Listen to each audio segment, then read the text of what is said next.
प्रिय विद्यार्थियों एवं मित्रों, आज की इस वीडियो का टॉपिक है कबीर की काव्य कला या कबीर की काव्यगत विशेषताएं या कबीर का काव्य सौष्ठव।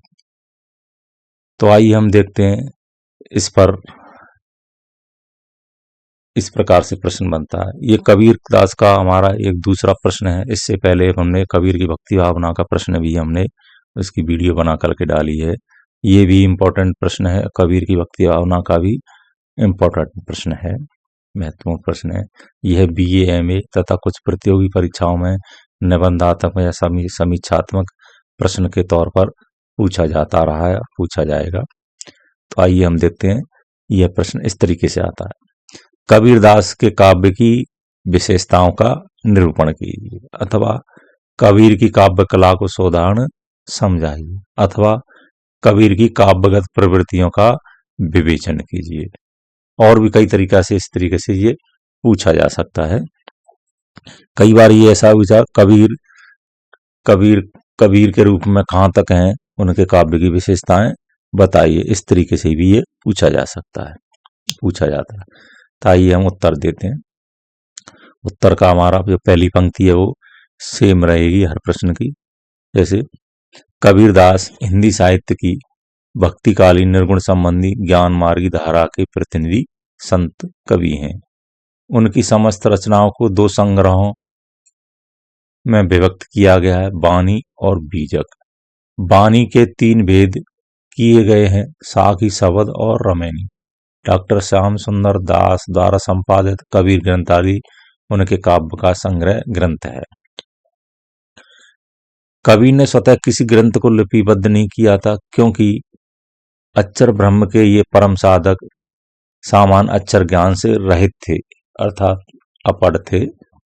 जैसा कि उन्होंने स्पष्ट शब्दों में कहा है, मसी कागज छुओ नहीं, कलम गही नहीं हाथ। यानी मसी माने स्याही, कागज माने कागज, छुआ तक नहीं है, और कलम गही माने पकड़िए हाथ में। यानी कागज, स्याही और कागज को उन्होंने छुआ तक नहीं है और कलम को हाथ में पकड़ा तक नहीं है। यानी उन्होंने कभी भी अपनी कविताओं को लिखा नहीं। फिर भी एक कवि के रूप में कबीर जीवन के अत्यंत निकट हैं। सहजता उनके काव्य की सबसे बड़ी विशेषता है। इसलिए कहा उन्होंने सहज समाधि भलो भली। उनके काव्य का मूल आधार स्वानुभूति या यथार्थ है। यानी उनके काव्य का मूल आधार है स्वयं अनुभूति, यानी स्वयं की अनुभूति, और यथार्थ यानी रियल, बिल्कुल वास्तविक। उन्होंने स्पष्ट रूप से कहा है, मैं कहता हूं आंखन की देखी, तू कहदा कागज की लेखी। यानी मैं तो अपनी आंखों की देखी कहता हूं, यानी अंदर की आंखों से, ज्ञान की आंखों से, जिस आंखों से इसको देख लिया, अनुभव कर लिया है, उसको कहता हूं। और तू कहता है कागज के लिए, यानी तू कागज पे लिखी हुई, यानी ग्रंथों में लिखी हुई बात को ही कहता है। कबीर जन्म से विद्रोही, प्रकृति से समाज सुधारक, कारणों से प्रेरित होकर धर्म सुधारक और प्रगतिशील दार्शनिक और आवश्यकता अनुसार कवि थे। उनके काव्य का प्रधान लक्ष्य यानी पथभ्रष्ट समाज को उचित मार्ग पर लाना था। उनका काव्य उनकी गहन अनुभूति से अनुस्यूत है। उन्होंने स्वतः कहा है, तुम जिन जानो गीत हैं, यह निज ब्रह्म विचार। यानी तुम इन मेरे कविताओं को एक गीत मात्र जानते हो, ये गीत नहीं, ये एक तरह से ब्रह्म विचार है। यानी ब्रह्म का इसमें निरूपण किया गया। इसमें कोई संदेह नहीं कि कबीर एक कवि होने की अपेक्षा उच्च कोटि के साधक थे, सत्य के उपासक और ज्ञान के अन्वेषक थे। इसीलिए उन्होंने काव्य के लिए काव्य नहीं लिखा, अपितु सत्य ज्ञान का निरूपण करने के लिए, अथवा उस परम का संदेश देने के लिए काव्य को माध्यम बनाया। फिर भी कबीर की वह गुरु गंभीर वाणी में कवित्व उमड़ रहा है, और उनकी अभिव्यक्ति में काव्य कला का उच्च रूप विद्यमान है। कबीर की काव्य कला की विशेषताओं को निम्नवत शीर्षकों के मध्य प्रस्तुत किया जा सकता है। आइए देखते हैं कबीर की काव्य कला की विशेषताएं। कबीर की काव्य कला को हम दो पार्ट में बांट सकते हैं, अनुभूतिगत पक्ष और अभिव्यक्ति पक्ष। कबीर के काव्य की अनुभूतिगत पक्ष यानी भाव पक्ष की विशेषताएं निम्नवत। पहली विशेषता है भक्ति भावना।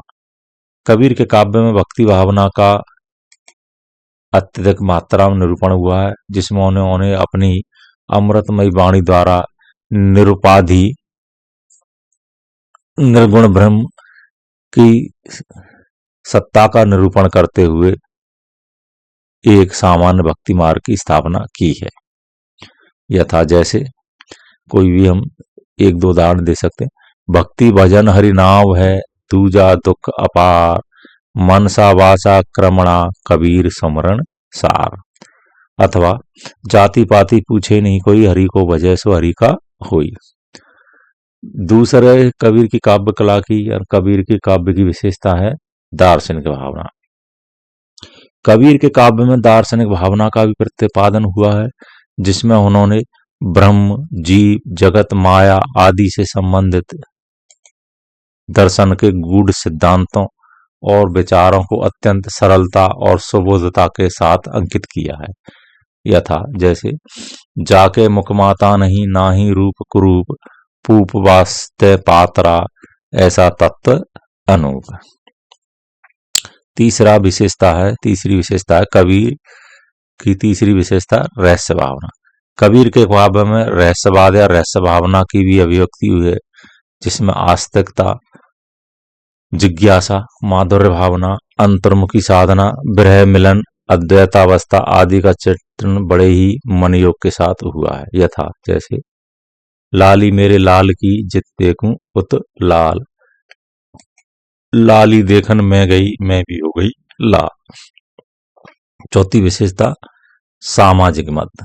कबीर के काव्य में सामाजिक मत की भी अभिव्यक्ति हुई है, जिसमें उन्होंने हृदय स्पर्शी वाणी द्वारा धार्मिक पाखंडों एवं सामाजिक कुरीतियों को दूर करके जन साधारण को सन्मार्ग की ओर उन्मुख किया है। यथा जैसे एक ज्योति से सब उत्पन्न, कौन ब्राह्मण कौन शूद्र, यानी एक ही ज्योति परमात्मा की ज्योति से सब उत्पन्न हुए हैं, कौन ब्राह्मण और कौन शूद्र।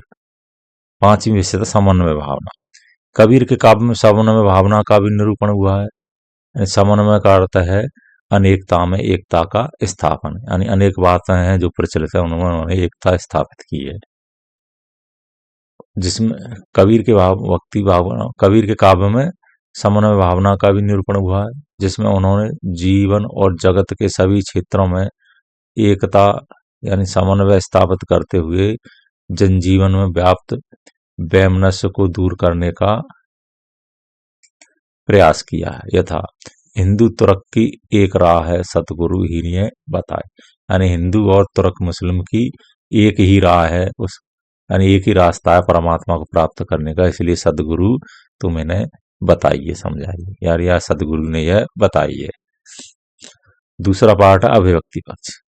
कबीर के काव्य की अभिव्यक्तिगत पक्ष यानी कला पक्ष की विशेषताएं निम्नवत हैं। पहली विशेषता है प्रतीक योजना। कबीर के काव्य में प्रतीक योजना भी दिखाई देती है, जिसमें विभिन्न प्रकार के प्रतीकों द्वारा अपनी गहन अनुभूति को बड़ी ही सजीवता एवं मार्मिकता के साथ अभिव्यक्त किया है। यानी कबीर के काव्य में अपनी गूढ़ अभिव्यक्तियों को उन्होंने अपने प्रतीकों के माध्यम से अभिव्यक्त किया है। जैसे दुल्हनी गावहु मंगलाचार, दुल्हन किसका प्रतीक है? आत्मा का प्रतीक है। हम घर आए हो राजाराम भरता, राजाराम भरता यानी परब्रह्म परमात्मा का प्रतीक है। दूसरी है अभिव्यक्ति पक्ष की विशेषता अलंकार योजना।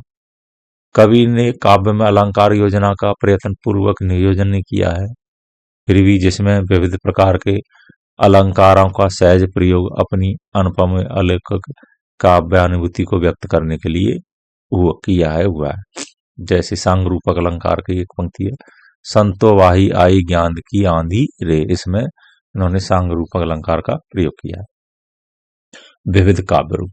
कबीर ने अपने काव्य में विविध काव्य रूपों का प्रयोग किया है, जिसमें उनकी उनकी साखी, दोहा, छंद में और शब्द गे पदों में है।